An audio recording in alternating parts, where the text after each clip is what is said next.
नमस्कार साथियों, आशा करती हूँ कि आप सभी अच्छे होंगे। हमारे यह 500 क्वेश्चन की जो सीरीज चल रही है, इसमें भाग 6 में 159 तक प्रश्न हो चुके हैं। यह भाग 7 है।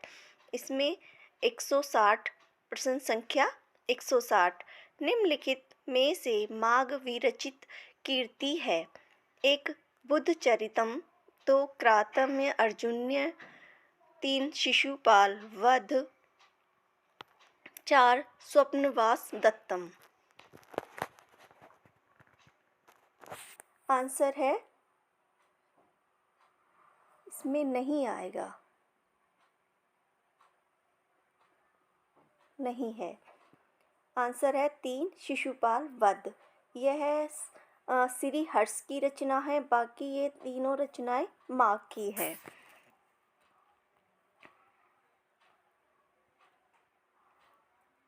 प्रश्न संख्या 161, सुबह दोपहर शाम किस प्रसिद्ध उपन्यासकार की रचना है?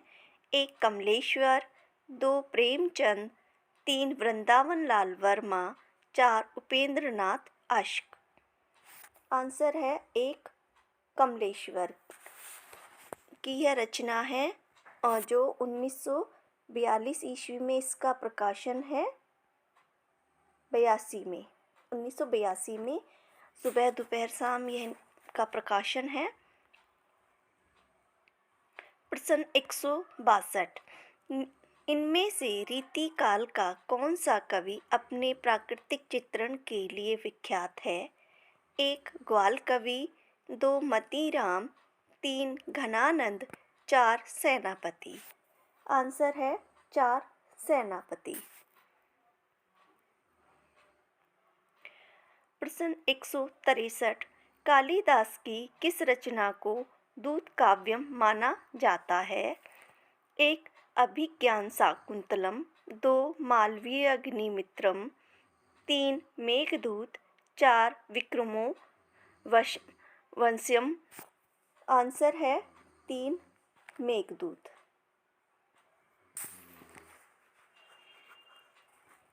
प्रश्न 164, आचार्य रामचंद्र शुक्ल ने उत्तर मध्य काल को क्या नाम दिया है?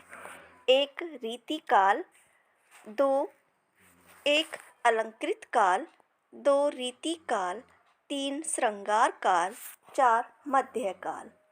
आंसर है दो रीतिकाल। आचार्य रामचंद्र शुक्ल ने उत्तर मध्यकाल को रीतिकाल नाम दिया है और यह अलंकृत काल यह मिश्र बंधुओं ने दिया है।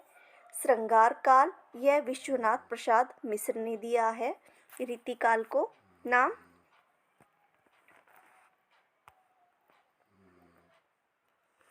प्रश्न 165, सूर्य किरण की छाँव आंचलिक उपन्यास के लेखक हैं? एक उदय शंकर भट्ट, दो राजेंद्र अवस्थी, तीन शैलेश मिटियानी, चार देवेंद्र सत्यार्थी। आंसर है दो राजेंद्र अवस्थी का यह उपन्यास है आंचलिक, जो 1975 ईस्वी में इसका प्रकाशन है। प्रश्न संख्या 166, निम्नलिखित को सुमेलित कीजिए। एक काव्य कल्पद्रुम कृष्ण कवि, दो सस्से की टीका सेनापति, तीन रतन हजारा द्विजदेव, चार श्रृंगार लतिका आलम, पांच रसनिधि। काव्य कल्पद्रुम यह सेनापति की रचना है। सस्से की टीका यह कृष्ण कवि की रचना है। रतन हजारा यह रसनिधि की है और श्रृंगार लतिका यह द्विज देव की रचना है। तो इसमें आंसर होगा एक का दो। एक का दो एक में नहीं है तो यह गलत हो गया, दो में नहीं है यह भी गलत हो गया, दो में नहीं तीन में है, चार में नहीं है तो चार भी गलत हो गया। तो आंसर हो जाएगा इसका हमारा तीन। और 2 का 1, 3 का 5 और 4 का 3। ये काव्य कल्पद्रुम, इसका जो प्रकाशन वर्ष है यह 1649 ईस्वी में प्रकाशित है। और सेनापति की काव्य कल्पद्रुम और जो रतन हजारा है, कुछ विद्वानों ने इन दोनों रचनाओं को एक ही रचना माना है। और सत्सई की जो टीका है यह कृष्णलाल कवि की रचना है। जो बिहारी सत्सई है उसकी यह टीका है और यह सवैया छंद में लिखी गई है। और जो इसका वर्ष है वह है 1662 ईस्वी है इसका सन। और रतन हजारा यह रसनिधि की है। इसमें बिहारी सत्सई के अनुकरण पर श्रृंगार और भक्ति नीति विषय पर लिखी गई है और यह दोहा में लिखी गई है। और श्रृंगार लतिका यह द्विजदेव की रचना है। इसमें बसंत पर रचित 33 पदों में हृदय की अंतर की जो दशाओं का मार्मिक चित्रण किया गया है इसमें।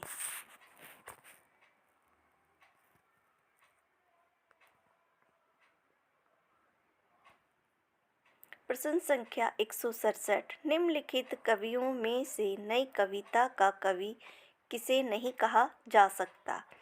1 नागार्जुन, 2 सर्विस दयाल सक्सेना, 3 अज्ञेय, 4 रघुवीर सहाय। आंसर है 1 नागार्जुन को। बाकी ये तीनों नई कविता के कवि हैं। प्रश्न संख्या 168, हरिदासी संप्रदाय के राधा कृष्ण हैं। 1 जीवन सापेक्ष, 2 लोकहित रक्षक, 3 लोक निरपेक्ष, 4 आत्मनिष्ठ। आंसर है 3 लोक निरपेक्ष। प्रश्न संख्या 169, निम्नलिखित में से किस कवि ने सत्सई की रचना नहीं की है? 1 मतीराम, 2 चिंतामणि, 3 राम सहाय, 4 अमीर दास। आंसर है इसमें 1 मतीराम। मतीराम ने सत्सई की रचना नहीं की है।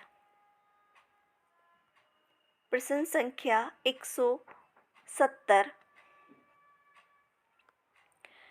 निम्न में से किन वर्णों का प्रयोग शब्द के मध्य या अंत में ही होता है? 1 ए उ, 2 अंग आहा, 3 डै ढै, 4 ए।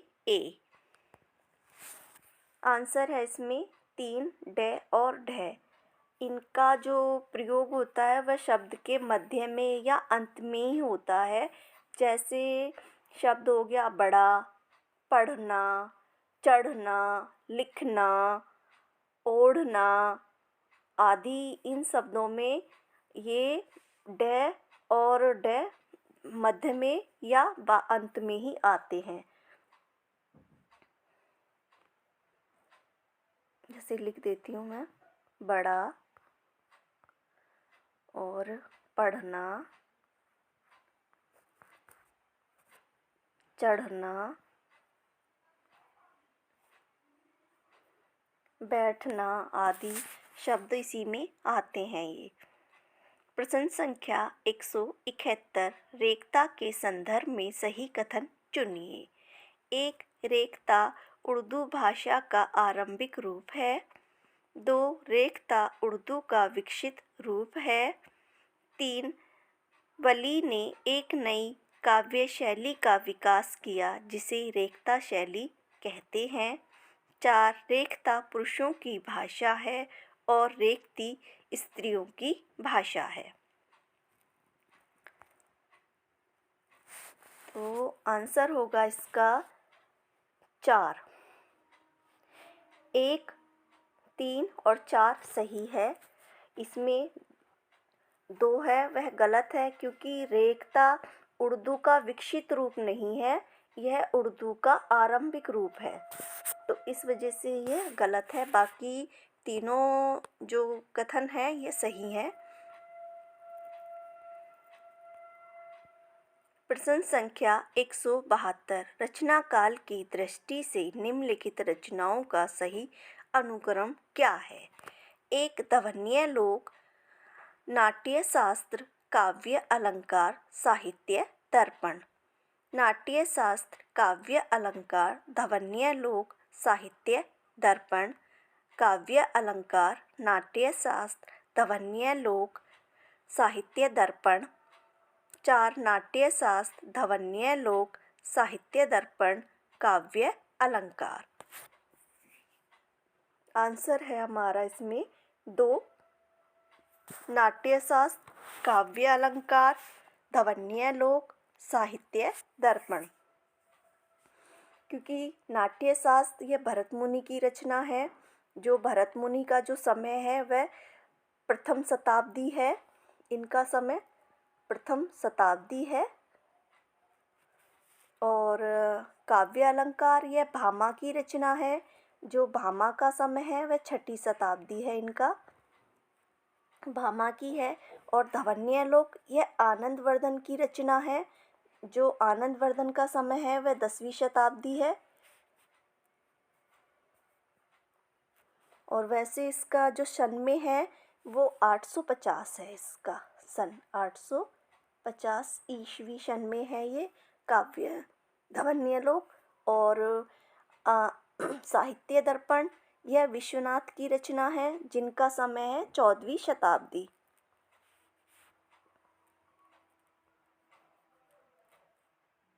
चौदहवीं शताब्दी है। और वैसे इसका जो सन है 1384 ईस्वी है इसका साहित्य दर्पण का समय। तो आंसर हमारा इसमें 2 होगा।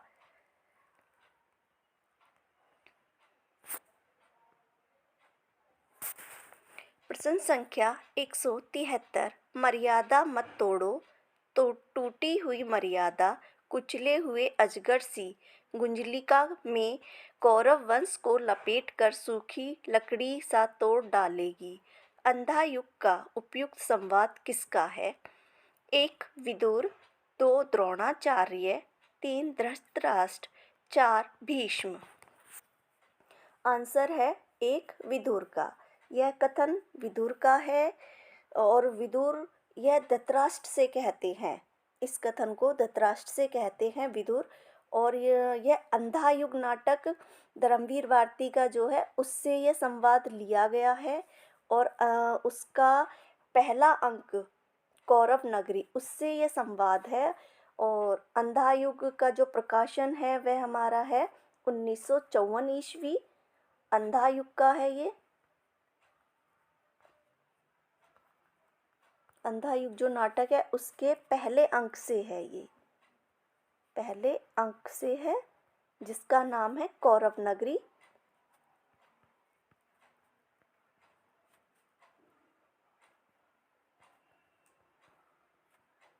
कौरव नगरी से है ये। और ये धृतराष्ट्र से विदुर कहते हैं इसमें। प्रश्न संख्या 174। राजभाषा आयोग की प्रथम बैठक कब हुई थी? 1 20 जुलाई 1955, 2 20 जुलाई 1950, 3 15 जुलाई 1955, 4 15 जुलाई 1950। आंसर है 3 15 जुलाई 1955। प्रश्न संख्या 175। आचार्य रामचंद्र शुक्ल के अनुसार किसकी रचनाएं साहित्य कोटि में नहीं है?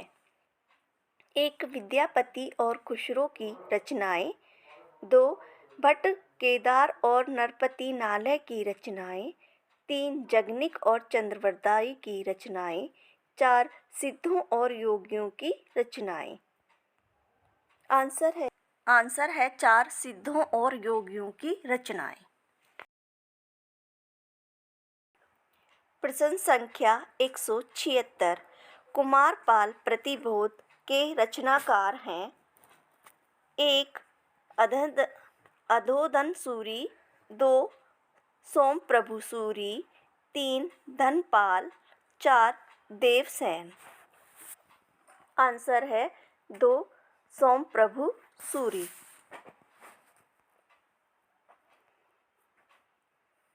प्रश्न संख्या 177। हिंदी का निर्गुण काव्य किस संप्रदाय से प्रभावित माना जाता है? 1 सनक संप्रदाय, 2 श्री संप्रदाय, 4 नाथ संप्रदाय, 3 नाथ संप्रदाय, 4 ब्रह्म संप्रदाय। आंसर है 3 नाथ संप्रदाय से माना जाता है। प्रश्न संख्या 78।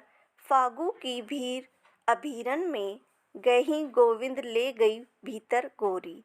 ये पंक्तियाँ किस कवि की हैं?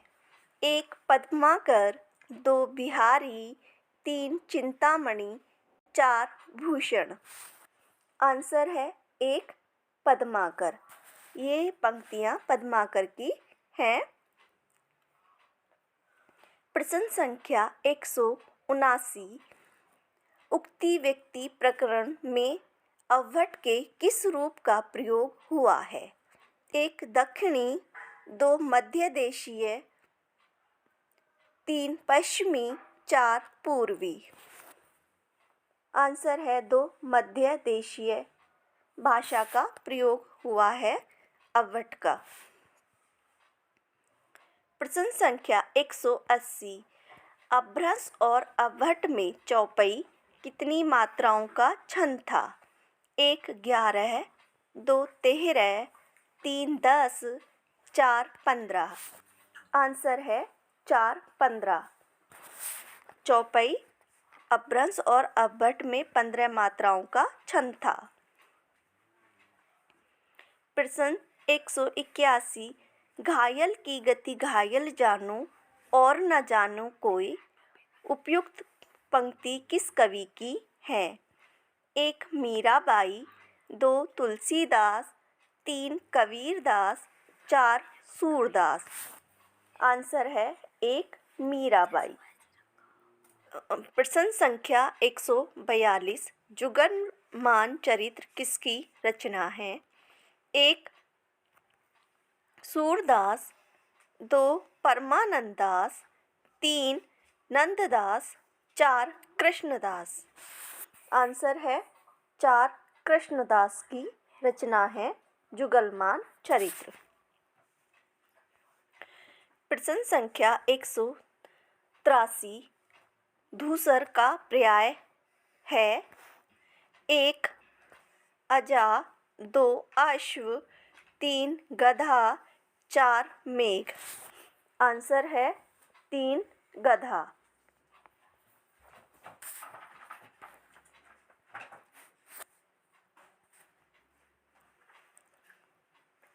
प्रश्न संख्या 184।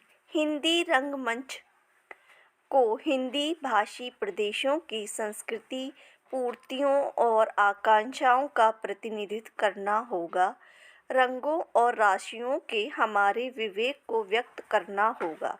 उपयुक्त कथन निम्नलिखित में से किस नाटक की भूमिका से संबद्ध है?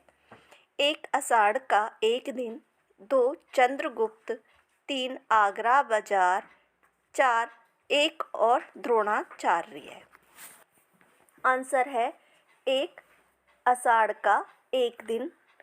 नाटक से यह संवाद है और आषाढ़ का एक दिन यह मोहन राकेश का नाटक है जो 1958 ईस्वी में प्रकाशित है। चंद्रगुप्त यह जयशंकर प्रसाद का नाटक है जो 1928 में इसका प्रकाशन है। एक और द्रोणाचार्य यह शंकर शेष का नाटक है जिसका प्रकाशन है 1976।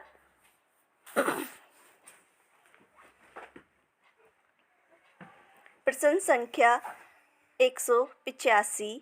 निम्नलिखित में से दो समांतर कथा प्रसंगों पर चलने वाला शंकरशीष का नाटक है।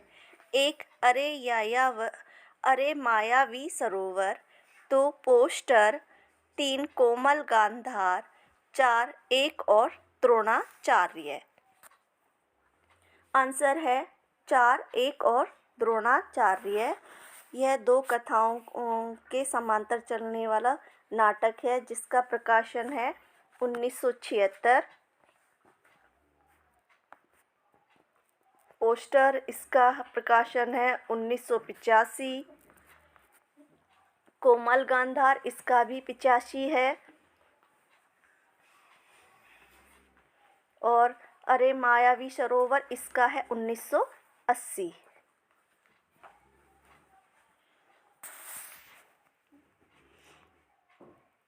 प्रश्न संख्या 186। निम्नलिखित संप्रदायों को उनके प्रवर्तकों के साथ सुमेलित कीजिए। 1 रुद्र संप्रदाय, रामानुजाचार्य, श्री संप्रदाय, माधवाचार्य, राधा वल्लभ संप्रदाय, निम्बार्काचार्य, सनकादि संप्रदाय, श्री हितजी, 5 विष्णु स्वामी। रुद्र संप्रदाय यह विष्णु स्वामी का है। श्री संप्रदाय यह रामानुजाचार्य का है। राधा वल्लभ संप्रदाय यह श्री हित जी का है। और सनकादि संप्रदाय यह निम्बार्काचार्य का है। तो इसमें 1 का 5 है हमारा, सिर्फ 1 में 2 का 1, तो आंसर होगा इसका 1। और ये श्री संप्रदाय यह रामानुजाचार्य का है और जो इनका वाद है वह विशिष्ट द्वैतवाद है इनका। और माधवाचार्य का है द्वैतवाद और निम्बार्काचार्य का है द्वैतवाद, जो इनके वाद हैं।